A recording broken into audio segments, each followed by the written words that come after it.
Bawa napa mboten iki? Nggih, ingkang ngaturaken bawa kula wau sinten? Mewas angan-angan wae ta.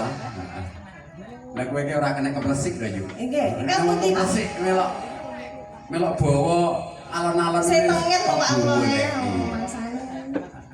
Nggih, sinten? Panjenengan? Kersa Pak. Kersa Pak. Ingkang semek nggih, kersa. Nerusaken. Oh sing pundi? Lah dalah. Kayak kok ada syuting-syutingan ngene.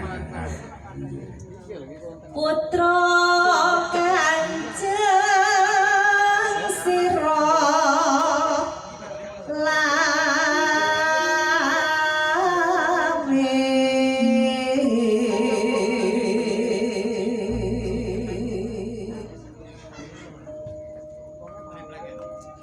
dak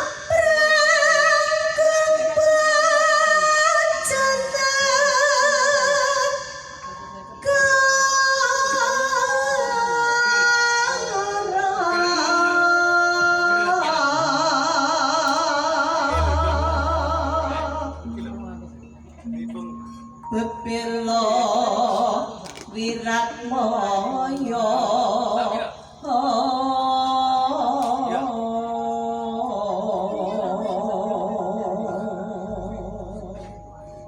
kamu boleh Pak Ikan ora tek krungu limane renai Pak Ikan Ngantuk.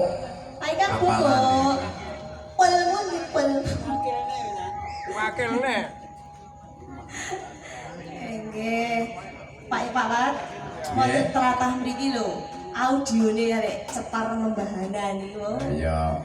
Piye wong Kresna kridane RDS profesional audio. nggih so ini mentolo ngesaki ngomongnya Ya janji kok bayar terus. Tan burung Sri Gune gugur napa gundal Bu? Lurus lho Bu ini Pak Mat ora melencengan kayak Pak Mat Aja norno. Aku wis sing marahi melenceng ki patak bergaul karo kowe iki lho. Ora melenceng. Awet sering kok gaul iki aku melenceng. Iya.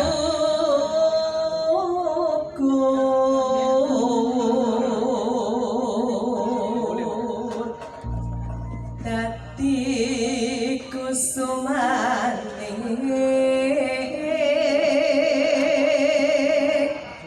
bangsa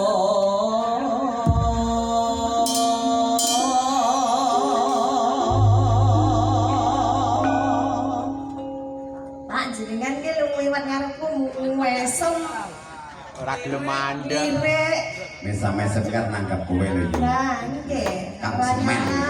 Ah, Tuan kumahe wonten mriki lho, peh wonten kula iki kok gak gelem ngalami to, Pak. Serihane mesti kapan lamun tresno lan sapoyo ati. Ayang raten wirat moyo